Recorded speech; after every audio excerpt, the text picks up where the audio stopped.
என்னதான் இந்த பானீர் வீட்டாளு எல்லாருமே வந்துட்டு ராஜி இந்த ஈவெண்ட்ல பார்ட்டிசிபேட் பண்றதுக்கு விருப்பம் இல்லாம இருந்தாலும் கதிருக்கு ஹெல்ப் பண்ணுங்கிற ஒரே காரணத்துக்காக ராஜி வந்துட்டு அந்த ஈவெண்ட்ல நடந்த பிரச்சனை எல்லாம் சமாளிச்சு கதிர்க்காகவே ஃபர்ஸ்ட் பிரைஸ் வின் பண்ணி இப்போ ஒட்டுமொத்த பாண்டியன் குடும்பத்தையுமே ராஜி பெருமைப்படுத்தினது உங்களுக்கும் பிடிச்சிருச்சுன்னா மறக்காம இந்த வீடியோக்கு ஒரு லைக் பண்ணி உங்க ஆதரவை தெரிவிங்க. பாண்டியன் ஸ்டோர்ஸ் அப்கமிங் ப்ரோமோல என்ன நடக்க போகுதுங்கிற ப்ரெடிக்ஷனை இந்த வீடியோல பார்க்கலாம். ராஜி அந்த ப்ரோகிராம்ல பார்ட்டிசிபேட் பண்ண போனதுல இருந்து தொடர்ச்சியாவே அந்த ஈவெண்ட் நடத்துறவங்கனால பிரச்சனை வந்துகிட்டே தான் இருக்கு. பார்ட்டியில கலந்துக்க முடியாம ராஜி வந்து ரொம்பவே டென்ஷன் ஆகி ரூம் கிளம்பி வந்துடுறாங்க.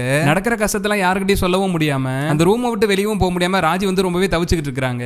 ஏற்கனவே வேற அக்ரிமெண்ட்ல சைன் போட்டுட்டோம், ஈவெண்ட் முடியாம நம்ம இங்க இருந்து கிளம்பவும் முடியாது. இப்ப நம்ம என்ன பண்றதுன்னு தெரியாம ராஜி ரொம்பவே குழம்பி போயிருக்காங்க. இன்னொரு பக்கம் ராஜி வந்து யோசிச்சு பாக்குறாங்க, கதிர் மட்டும் நம்ம கூட வந்திருந்தானா நம்ம இவ்வளவு தூரம் கவலைப்படணுங்கிற அவசியமே இருந்திருக்காது. வீட்டுல இருக்க மத்தவங்க தான் புரிஞ்சுக்காம போயிட்டாங்கன்னா கதிரும் நம்மளை புரிஞ்சுக்காம போயிட்டான். அவனுக்காக கஷ்டப்பட்டு தான் இது எல்லாமே பண்ணிட்டு இருக்கிறோம். இந்த விஷயத்துல கதிர் நமக்கு கண்டிப்பா சப்போர்ட் பண்ணி இருந்திருக்கணும். இதுல கதிர் பண்ண தப்ப கண்டிப்பா என்னால மன்னிக்கவே முடியாது அப்படி சொல்லி ராஜி ரூம்ல உட்காந்து யோசிச்சுட்டு இருக்காங்க. கரெக்டா அந்த டைமுக்கு ஈவெண்ட் மேனேஜ் பண்றவரும் வந்துட்டு ராஜியோட ரூம் கதவை தட்டிட்டு இருக்காரு. இந்த டைமுக்கு வந்து யார் கதவு தட்டுறதுன்னு தெரியாம ராஜி ரொம்ப பயந்துட்டு இருக்காங்க. பயத்தோட போய் கதவை ஓபன் பண்ணி பார்த்தா அவர் தான் நின்னுட்டு இருக்காரு. நீ எதுக்கு ராஜி இங்க தனியா வந்து வெயிட் பண்ணிட்டு இருக்க? உன் கூட யாரும் வரலையா? நீ மட்டும் தான் இருக்கியா? கீழே எல்லாரும் டான்ஸ் பண்ணிட்டு இருக்காங்க, நீ மட்டும் ஏன் தனியா ரூம்ல உட்கார்ந்திருக்க? வா நம்ம போய் டான்ஸ் பண்ணலாம் அப்படி சொல்லி கூப்பிட்டு இருக்காரு. எனக்கு உடம்பு சரியில்லை, தலைவலிக்குது, என்னால வர முடியாது அப்படி சொல்லிட்டு ராஜி எவ்வளவு தூரம் பொறுமையா அவர்கிட்ட எடுத்து சொல்லி பாக்குறாங்க. பேசிட்டு இருக்கிறப்ப அவர் வந்து ராஜியோட ரூம்ல என்ட்ரி ஆகலான்னு பாக்குறாரு. உடனே சுதாரிச்சுக்கிற ராஜிமே வந்து அவர் வெளியே தள்ளி கதவு பூட்டிடுறாங்க. நேரமாக ராஜியோட பயம் வந்து ரொம்ப அதிகமாகிட்டு இருக்கு. வந்ததுல இருந்து எல்லாருமே மிஸ்பிஹேவ் தான் பண்ணிட்டு இருக்காங்க. உண்மையிலேயே இவங்க டான்ஸ் ப்ரோகிராம் தான் நடத்துறாங்களா இல்ல நம்ம தான் ஏமாந்து எதுவும் வலையில சிக்கிட்டோமா அப்படின்னு புரியாம ராஜி ரொம்ப பதட்டமா இருக்காங்க. இன்னொரு பக்கம் வீட்டுல பார்த்தோன்னா கதிர் வந்து தூக்கமே இல்லாம உட்கார்ந்து இருக்காரு. ராஜி தைரியமான பொண்ணுதான், அப்புறம் ஏன் அப்படி போன்ல பேசுதுன்னே தெரியல. தைரியம் இல்லாத ஆளா இருந்தா இங்க இருந்து எப்படி சென்னைக்கு கிளம்பி போயிருக்க முடியும்? நான் வரலன்னு தெரிஞ்சுமே அதனால இவ்வளவு தைரியமா போக முடியுதுன்னா எவ்வளவு பெரிய பிரச்சனை வந்தாலும் ராஜி தனியாவே சமாளிச்சுக்கும் அப்படி சொல்லிட்டு கதிர் அவருக்கு அவரே ஆறுதல் சொல்லிட்டு இருக்காரு. இருந்துமே ராஜி இப்படி தயக்கத்தோட எல்லாம் நம்ம கிட்ட போன்ல பேசாது, எப்பயுமே தைரியமா தானே பேசும், ஆனா இன்னைக்கு இப்படி பேசுது அப்படி சொல்லிட்டு கதிரோட மைண்டுக்குள்ளே கேள்விக்கு மேல கேள்வியா ஓடிட்டு இருக்கு. இதனால தூங்குறதுக்கு மனசு இல்லாம கதிர்மே வந்துட்டு அந்த நியூஸ் பேப்பர் எடுத்து அந்த ஆட் எல்லாம் செக் பண்ணி பாக்குறாரு. இப்படி ஒரு கம்பெனி இருக்கிற மாதிரி வெப்சைட் எதுவுமே இல்ல, இது உண்மைதானா பொய்யா என்னன்னு தெரியல அப்படி சொல்லி யோசிக்கிற கதிர் வந்துட்டு அவரோட ஃப்ரெண்ட் மூலியமா சென்னையில இருக்கக்கூடிய ஈவென்ட் மேனேஜருக்கு ஃபோன் பண்ணி கேக்குறாரு, உண்மையிலேயே இது மாதிரி ஒரு ஈவென்ட் எதுவும் நடக்குதா, உங்களுக்கு எதுவும் அந்த இடம்லாம் தெரியுமா அப்படி சொல்லி விசாரிச்சு பாக்குறாரு. அப்பதான் கதிரோட ஃப்ரெண்டுமே வந்துட்டு இது மாதிரி ஈவென்ட் எங்கேயுமே நடக்கல, ஃபர்ஸ்ட் இது மாதிரி ஒரு கம்பெனியே கிடையாது அப்படி சொல்லி சொல்லிடுறாரு. இதை கேட்டதுமே கதிருக்கு ரொம்ப பயம் அதிகமாக ஆரம்பிக்குது. ஒருவேளை உண்மையிலே ராஜி அங்க ஏதோ பிரச்சனை தான் நடக்கும் போல, நம்ம கோமா பேசுறதுனால ராஜி நம்ம கிட்ட எதுவுமே பேசாம என்ன நடக்குதுங்கிறத சொல்லாம மறைக்குது போல அப்படி சொல்லிட்டு கதிருக்கு இங்க வீட்டை எடுத்துக்கிட்டே பயம் அதிகமாயிட்டு இருக்கு. கரெக்டா அந்த டைமுக்கு ராஜிமே வந்து கதிருக்கு ஃபோன் பண்ணிடுறாங்க. ஃபோன் பண்ணிட்டு ராஜி எதுவுமே பேசாம அமைதியா இருக்காங்க. என்னாச்சு ராஜி, எதுக்காக ஃபோன் பண்ண, ஏதாவது பதில் சொல்லு, இப்படி ஃபோன் பண்ணிட்டு அமைதியா இருக்கிறதா தான் ஃபோன் பண்ணியா அப்படி சொல்லி கேக்குறாரு. ஏற்கனவே ராஜி பிரச்சனைல இருக்கிறதால இங்க கதிரும் கோவப்படுத்துற மாதிரி பேசினதால ராஜி எதுவுமே பேசாம அமைதியா வச்சிடறாங்க.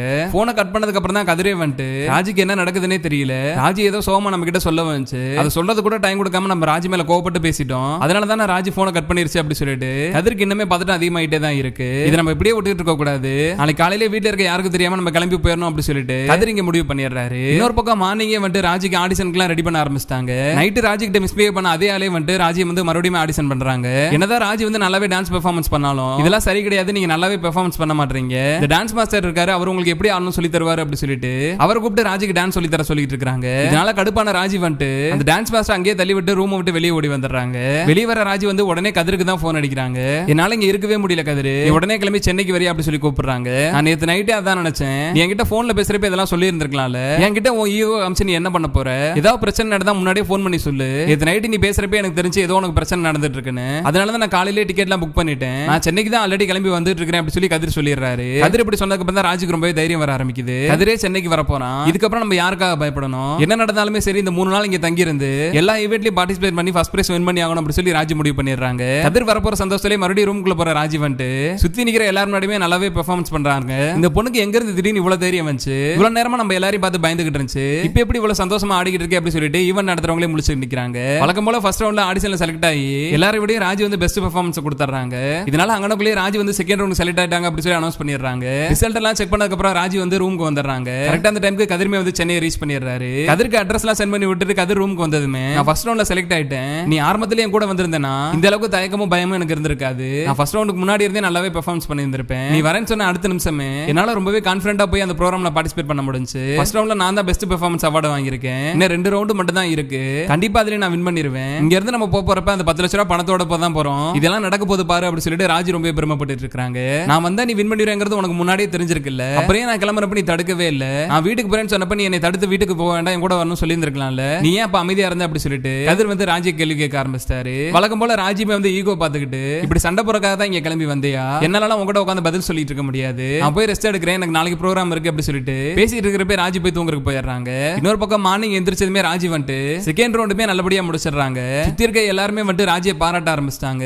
வந்தப்ப இந்த பொண்ணு எதுவுமே பேசாம யார்கிட்டயும் பேசாம அமைதியா இருந்துச்சு. நீங்க தான் ராஜியோட ஹஸ்பண்டா, நீங்க வந்ததுக்கு அப்புறம் இந்த பொண்ணு ரொம்பவே தைரியமா இவ்வளவு சூப்பரா பெர்ஃபார்மன்ஸ் பண்ணிக்கிட்டு இருக்கு, நீங்க ஆரம்பத்திலே கூட வந்திருக்கணும் அப்படி சொல்லிட்டு இங்க எல்லாருமே ராஜி பத்தி கதிர்கிட்ட பெருமையா பேசிட்டு இருக்காங்க. எல்லாரும் எதிர்பார்த்தபடியே ராஜி வந்துட்டு செகண்ட் ரவுண்ட்லயுமே பெஸ்ட் பெர்ஃபார்மன்ஸ் அவார்டு வாங்கிடுறாங்க.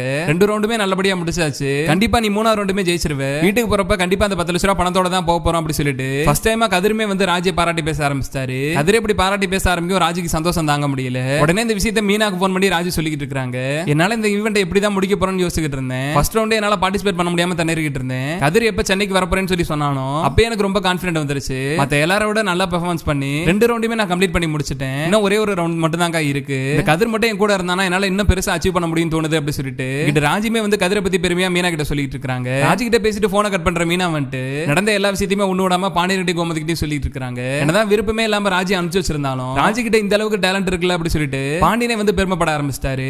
அப்பதான் மீனா வந்து பாண்டியன் கிட்ட, ஆமா நான் உங்ககிட்ட ஒண்ணு கேட்டா கோச்சுக்க மாட்டீங்கல்ல, கதிர் கூட போனதுக்கே ராஜி வந்து இந்த அளவுக்கு பெர்ஃபார்மன்ஸ் பண்ணதுன்னா இன்னும் ஒரே ஒரு ஃபைனல் ரவுண்ட் மட்டும் தான் இருக்கு, அதுலயும் வின் பண்ணிருச்சுன்னா கண்டிப்பா ராஜி தான் ஃபர்ஸ்ட் பிரைஸ் ஜெயிக்கும். நம்ம எல்லாரும் கூட போனா ராஜிக்கு ரொம்பவே சந்தோஷமா இருக்கும். ஃபர்ஸ்ட் 2 ரவுண்டுக்கு தான் நம்ம கூட போகல, அட்லீஸ்ட் ஃபைனல் ரவுண்டுக்கு மட்டுமே நம்ம போவோமா, நீங்க சரின்னு சொன்னீங்கன்னா நம்ம ராஜி கிட்ட யார்கிட்டயும் சொல்லாம சர்ப்ரைஸா அங்க போய் நிக்கலாம், நம்ம எல்லாரும் போய் நின்றனா கண்டிப்பா ராஜிமே சந்தோஷப்படும் அப்படி சொல்லி மீனா சொல்லிட்டு இருக்காங்க. மீனா சொன்னதெல்லாம் பொறுமையா யோசிச்சு பாக்குற பாண்டியனுமே வந்துட்டு வீட்ல இருந்து கிளம்புறப்பே ராஜியை வந்துட்டு விருப்பமே இல்லாம தான் அனுப்பிச்சு வச்சோம். கண்டிப்பா இங்க இருந்து போறப்பே ராஜி மனசு ரொம்ப வேதனைப்பட்டிருக்கும். இது வரைக்கும் ராஜிக்கா நம்மளும் எதுவுமே பண்ணதே கிடையாது, மீனா சொல்றதுல எந்த தப்பும் கிடையாது. எப்படி ராஜி இந்த ப்ரோகிராம்ல வின் பண்ண தான் போகுது, அந்த ஃபைனல் ரவுண்ட்ல மீனா சொல்ற மாதிரி நம்ம கூட இருந்தா நல்லா தான் இருக்கும், நீ என்ன சொல்ற கோமதி அப்படி சொல்லி பாண்டியன் வந்து கோமதி கிட்ட கேக்குறாரு. உங்களுக்கே சரிங்கிறப்ப எங்களுக்கு எந்த பிரச்சனையும் இல்ல, நம்ம இப்பே கிளம்பி போலாம் அப்படி சொல்லி கோமதியுமே சொல்லிடுறாங்க. இப்போ ஒட்டுமொத்த பாண்டியன் குடும்பமே சென்னை கிளம்பி போயிடுறாங்க.